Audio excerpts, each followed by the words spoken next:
Igsuon, mag-real talk ta ha. Ubay-ubay sa mga ginikanan karon nga nag-antos og naguuna lang sa hilom. Gumikan kay ang ilang mga anak nakabaton og asawa nga isipan, no? Laktod nga pagkasulti, mukhang pera.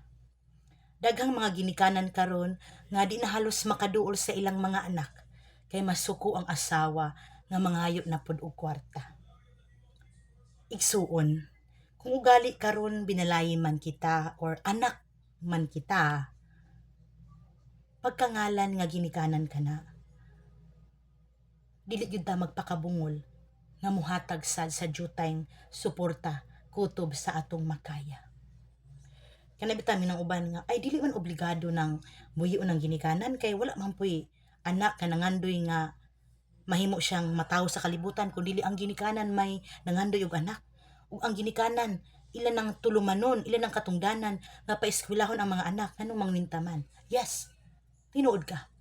Katungdanan gyud na sa ginikanan pero dili but sabton kay katungdanan nila. Kung sila'y mangayog tabang na usab kanato kay di na nila kaya. Dili pud maayo nga kitang mga anak magpakabungol na.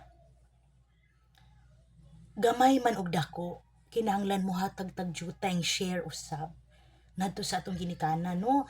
Bisan ibutang nato na nga tiguang na di nakapangitag kwarta kay ang kusog di na gyud kaya. Laktod nga pagkasulti di na gyud kaya pa, dili man pud pensyonado, di pud pensyonada. Kamong kitang mga anak atong katungdanan nga buhion sila. Lisod pod ipabuhi nato sa silingan. Kitang mga anak, kita may adakong katungdanan, atong utang kabubuton sa atong mga ginikanan, panahon na nga mupibak ta sa mga panahon nga di na usab nila kaya. Gamay og dako kung unsa imong mahatag, kana lang ang importante nagpakabana ka isip usa ka anak.